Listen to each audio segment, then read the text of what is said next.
औरंगजेब का महाकाय काफिला दक्कन की ओर बढ़ता जा रहा था।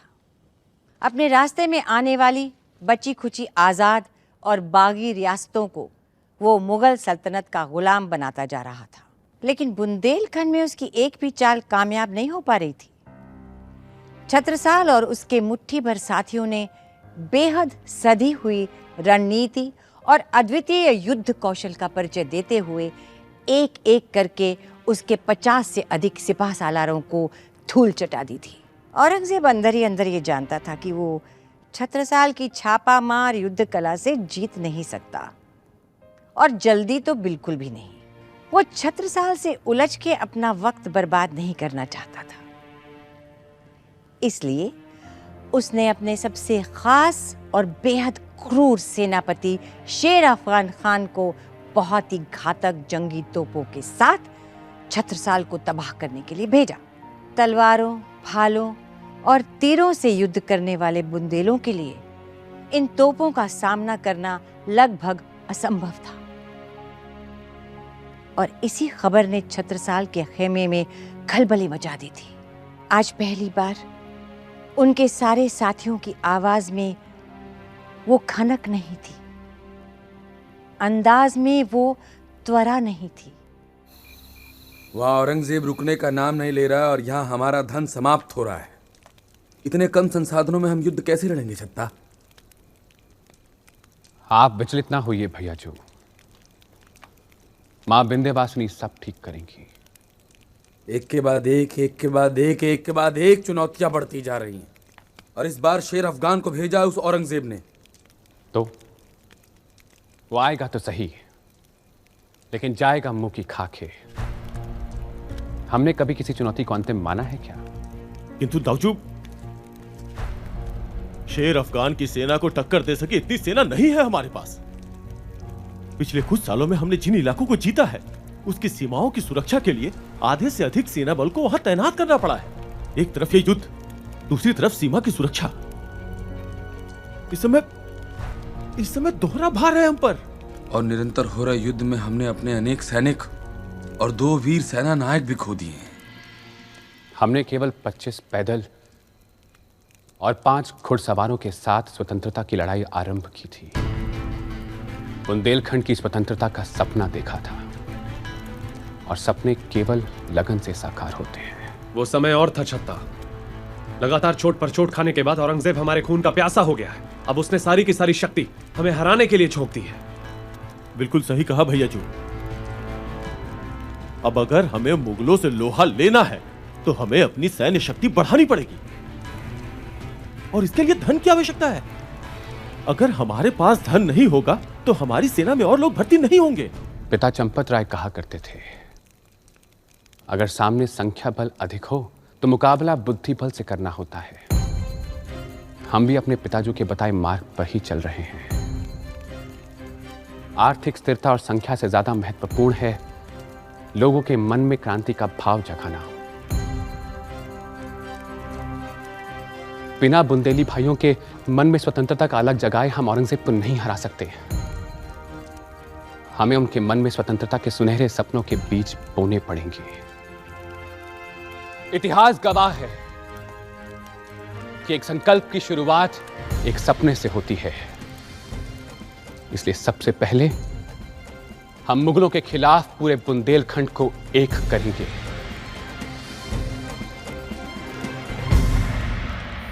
ये क्या जहांपना, ये तो मांस है। आप जानते हैं हम शाकाहारी हैं। शेरों के झुंड में मेमनों का खाना नहीं मिलता मराठा, बल्कि मेमने शेरों का शिकार होता है।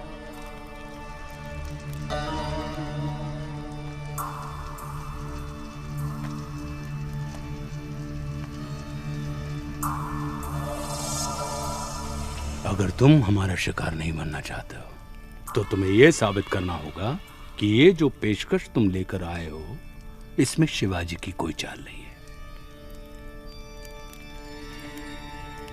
निहत्था आया हूं आपके पास बादशाह, इससे ज्यादा और क्या सबूत चाहिए?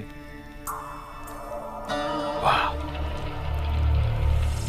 तुमने तो हमारा दिल ही जीत लिया मराठा।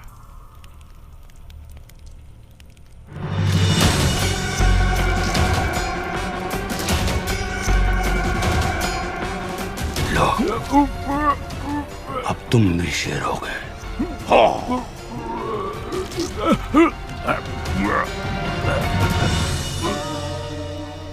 अभिप्राय कर्म की पहली सीढ़ी है। अगर हमारे इरादों में ताकत है तो समझो हमने आधी जंग जीत ली। लेकिन सवाल तो यह है कि क्या हम में जीत का पुख्ता इरादा है भी या नहीं। इरादा तो हमारा कमजोर नहीं है, पर यथार्थ को भी हम अनदेखा नहीं कर सकते।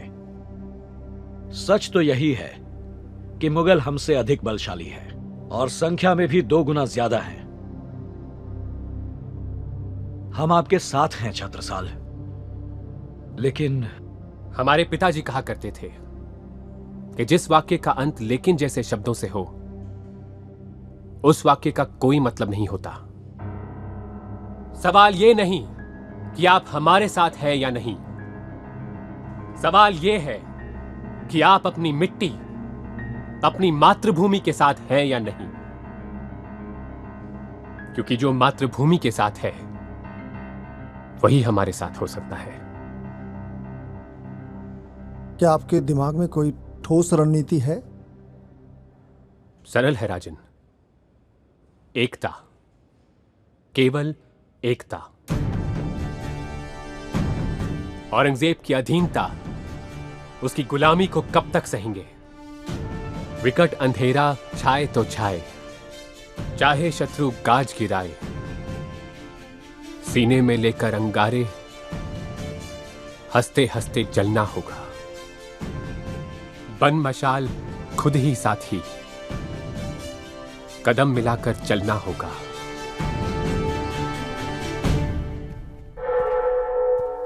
ये शेरो शायरी और कविताएं तो केवल महफिलों में ही अच्छी लगती हैं छत्रसाल। अपनी कविता का हुनर दिखाकर तुम इन सबको मूर्ख बना रहे हो। हम वो हैं जो सर झुकाने से पहले सर कटवाने में गर्व महसूस करते हैं। लेकिन आप ये बात नहीं समझेंगे। आपने तो पहले ही दुष्ट औरंगजेब के कदमों में अपनी पगड़ी रख दी है। ये दुस्साहस, तुम्हारी हिम्मत कैसे हुई कि तुम हमारे बादशाह को दुष्ट कहो? शर्म आती है हमें ये सोचकर कि आप भी बुंदेलखंड की संतान हैं। अनाज इस मिट्टी का खाते हैं, यहां की नदियों का पानी पीते हैं, यहां की हवाओं में सांसें लेते हैं और गुणगान करते हैं उन घुसपैठी मुगलों का। लानत है ऐसी जिंदगी पर। जुबान को लगाम दो छत्रसाल। तुम्हारी इस खोखली लड़ाई में कोई भी तुम्हारा साथ नहीं देगा। मुगलों के खिलाफ लड़ने का परिणाम तो पता है ना तुम्हें, या फिर भूल गए? तुम्हारे माता पिता का क्या हश्र किया था बादशाह औरंगजेब ने।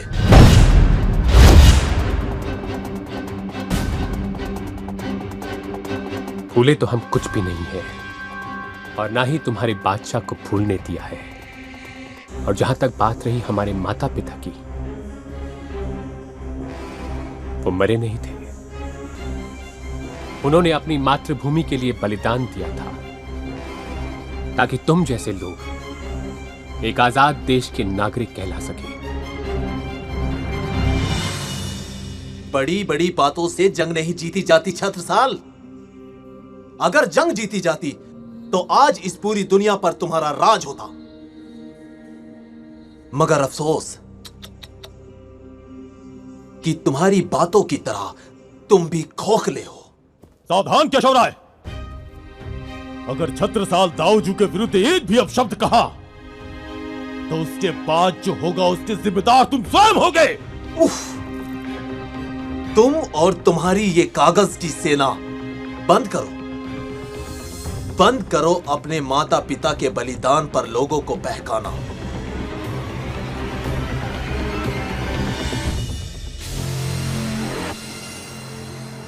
अगर है हिम्मत तो उतारो अपने सबसे बलवान योद्धा को हमारे खिलाफ कुश्ती के मैदान में। तब पता चलेगा कि तुम्हारी औकात क्या है।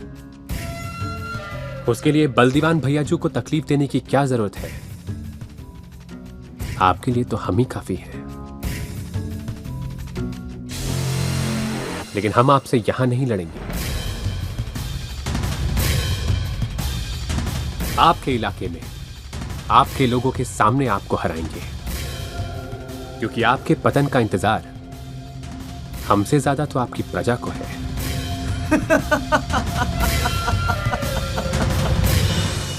तुम हमारे इलाके में आकर हमसे लड़ोगे? बहुत खूब।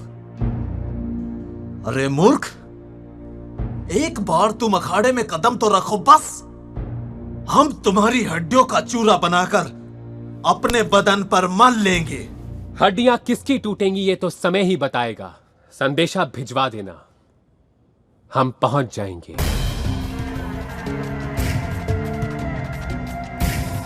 तारीख आपकी होगी पर तारीफ हमारी।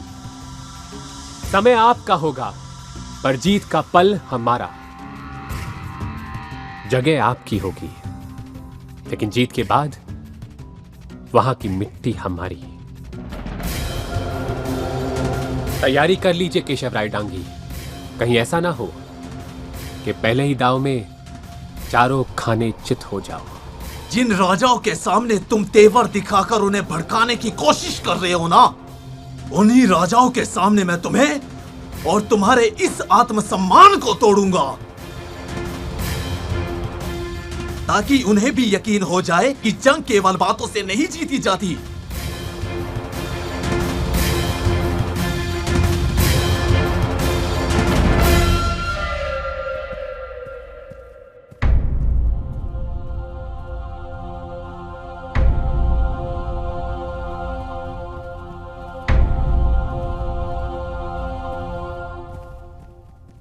ये क्या बचपना है छत्ता?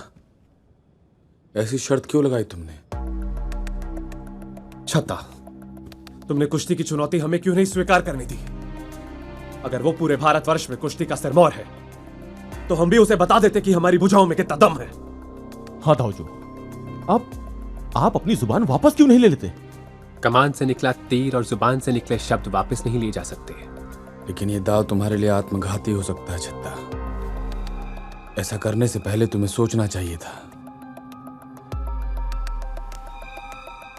हम कोई भी निर्णय जोश में आकर बिना सोचे समझे नहीं लेते भैयाजू। आपने दरबार में बैठे बाकी राजाओं की तरफ देखा। केशव राय की बात सुनकर उनके चेहरे पे डर उभर आया था।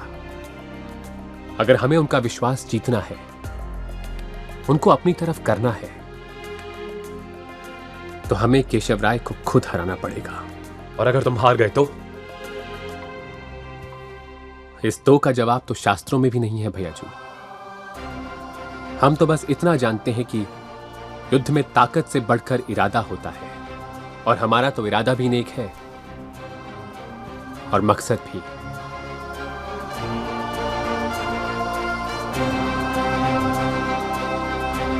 जो लोग जीवन में कुछ बहुत बड़ा करने का प्रण लेते हैं, उनके रास्ते में कुदरत कई विपदाएं या कठिनाइयां अवश्य ही लाती है। इन्हीं संकटों से जूझते जूझते उनका संकल्प और गहरा और प्रगाढ़ होता जाता है।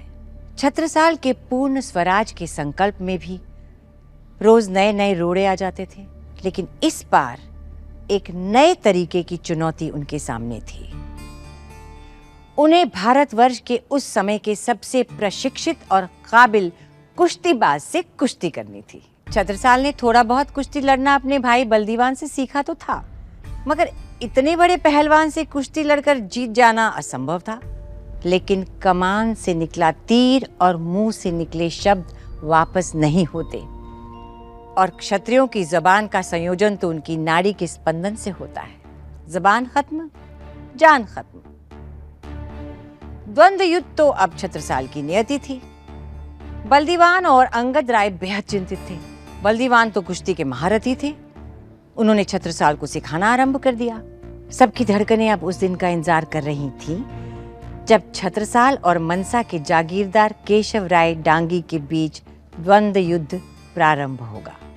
तू चल हस्ती होए के पहन पाखर गज घंट बजाए, पैट सकुड़ सुई नाके मिने जिन कहूं अंग अटकाए।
थोड़ा दिमाग चलाना पड़ेगा बस।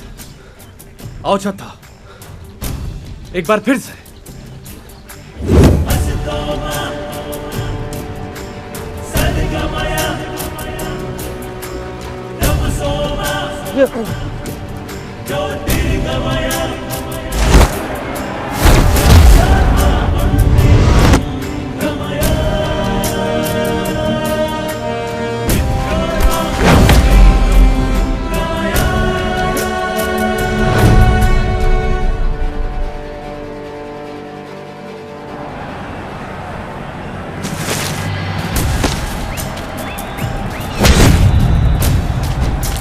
बल का प्रयोग कैसे करना है वो हम तुम्हें बताएंगे।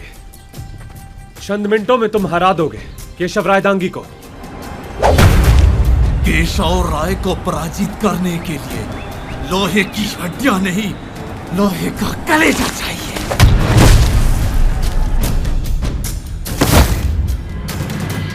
आखिरी दाव, खोलो छत्ता।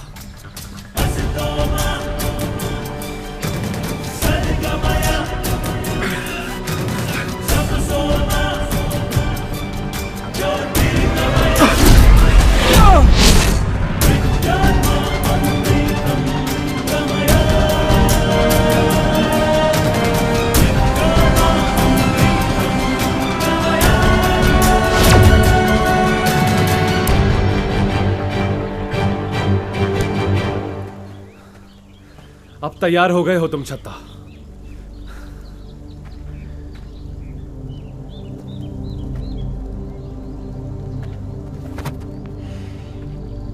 क्षमा करे दाऊजू। दाऊजू, एक बुरी खबर है। दाऊजू, बात यह है कि छत्रपति शिवाजी का निधन हो गया।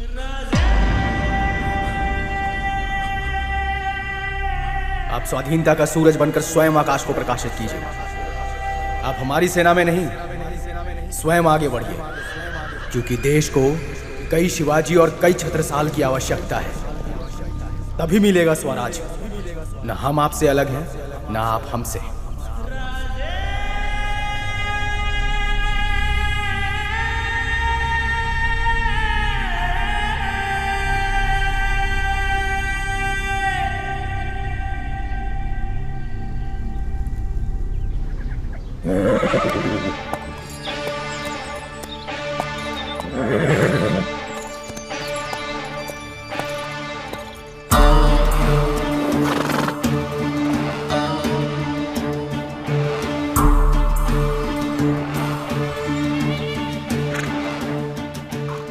नाबूद कर दो इस मंदिर को।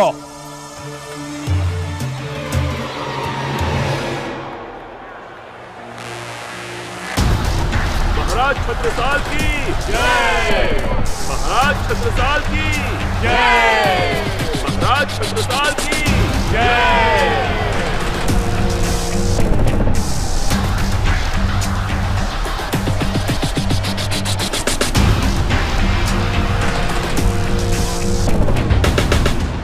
जाओ छत्ता, वीर भोग्य वसुंधरा, अब पूरे के पूरे बुंदेलखंड की लाज तुम्हारे हाथों में है। और आज तक तुमने जितनी भी मलयुद्ध की कला सीखी है, उसे आजमाने का समय आ चुका है।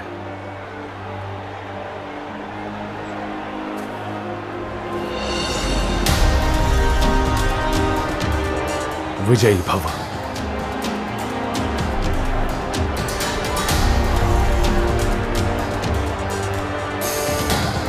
विजयी भव छत्ता।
क्या हुआ छत्रसाल, सहम क्यों गए? अगर डर लग रहा है तो घुटने टेक दो।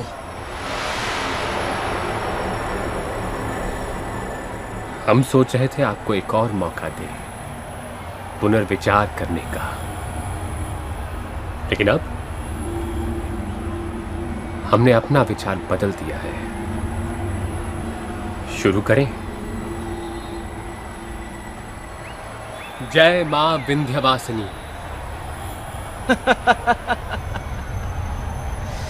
कर ले जितना भगवान को याद करना है, कोई नहीं बचाने आएगा।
क्यों? कहां गई तुम्हारी बड़ी बड़ी बातें? अब देखते हैं कि कितना दर्द सह सकता है तुम्हारा ये शरीर।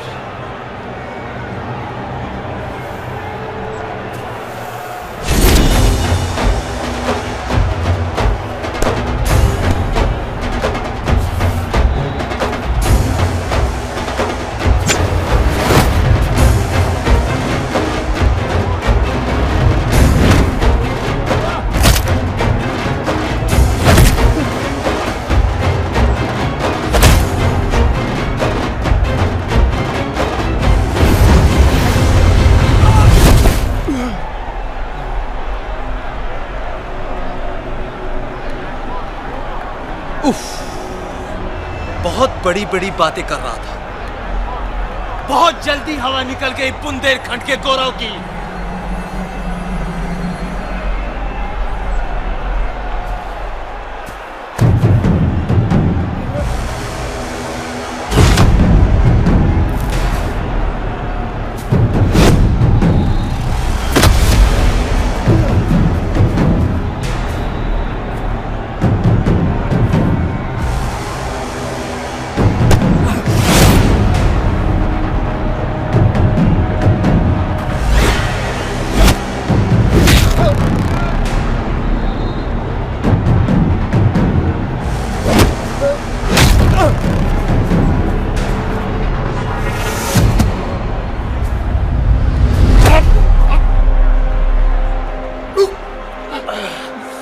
आज मैं तेरी हड्डी चूर चूर करूंगा और उसकी भस्म अपने शरीर पर मरकर आलमगीर बादशाह औरंगजेब के पास जाऊंगा ताकि वो मुझे बुंदेलखंड का जागीरदार बना दे।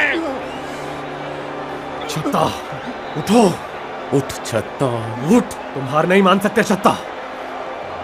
उठो और लड़ो। उठो छत्ता और लड़ो इससे। दाऊजू, दाऊजू।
महाराज छत्रसाल की जय। महाराज छत्रसाल की जय। महाराज छत्रसाल की जय।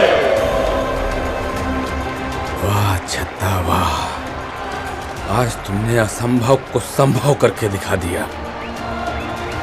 एक बार फिर से हमारे भाई ने हमें विश्वास दिला दिया भैयाजू कि हमारा भाई कोई साधारण मनुष्य नहीं, महाराज छत्रसाल की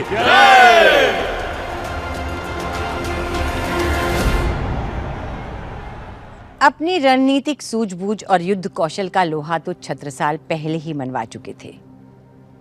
केशवराय डांगी को हराकर छत्रसाल ने अपने बाहुबल को भी साबित कर दिया। मनसा, जो बुंदेलखंड की एक छोटी सी जागीर थी, आज वहां दीपावली मनाई जा रही थी। जैसे राम ने रावण का वध करके लंका को उसके आतंक से मुक्त करवाया था, उसी प्रकार आज मनसा भी मुक्त हो गया था। एक बार फिर छत्रसाल का सुरक्षा कवच बनकर उस दिव्य सिक्के ने उसकी रक्षा की थी। लेकिन जैसे हर अच्छी खबर के पीछे बुरी खबर दबे पांव आती है, छत्रसाल की जीत के साथ साथ औरंगजेब के दक्कन में आ धमकने की खबर भी आ गई।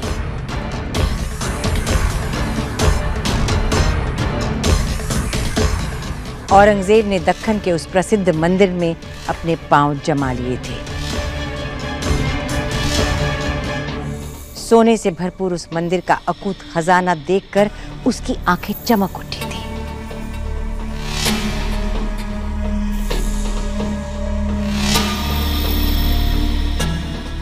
दक्कन पर कब्जा करने का उसका सपना अब पूरा होता दिख रहा था।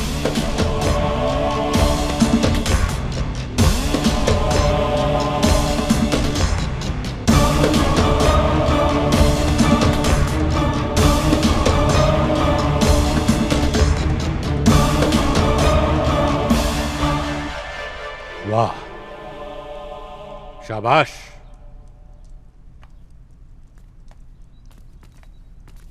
अब तो पंडित की बात का भरोसा हो गया है ना जहांपना? देख रहे हैं आप, ये तो केवल शुरुआत है जहांपना।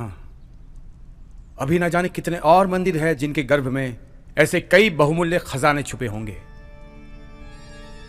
हे उदार हृदय सम्राट, अब ये समय आ गया है कि आप ये घोषणा कर दें कि इन सब के बदले हमें क्या इनाम मिलने वाला है।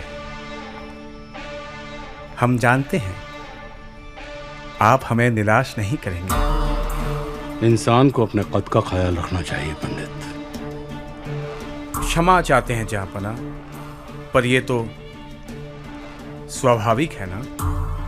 इसी कारण से हमने आपको इतने बड़े खजाने का रहस्य बताया, इसी उम्मीद से कि थोड़ा ही सही पर इन सब पर हमारा भी अधिकार हो। बड़बोलापन और लालच, ये दोनों इंसान की सेहत के लिए नुकसानदेह होते हैं पंडित। बात उतनी बोलो जितने की बात हो, मुंह उतना ही खोलो जितनी औकात हो।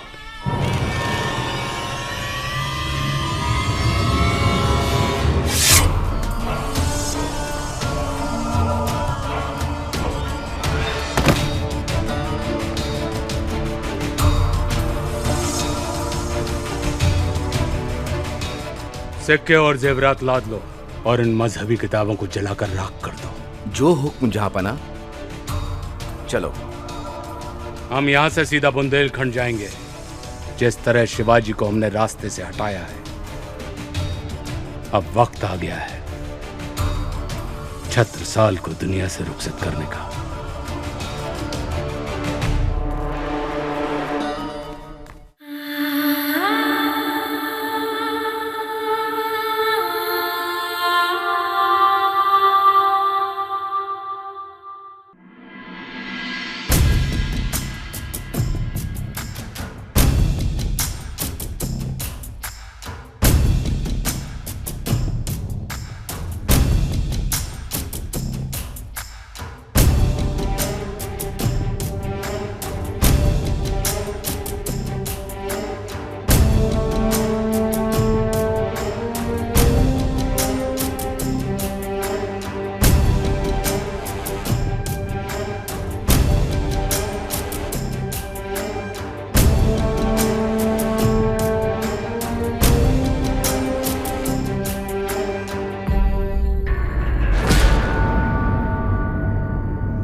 दो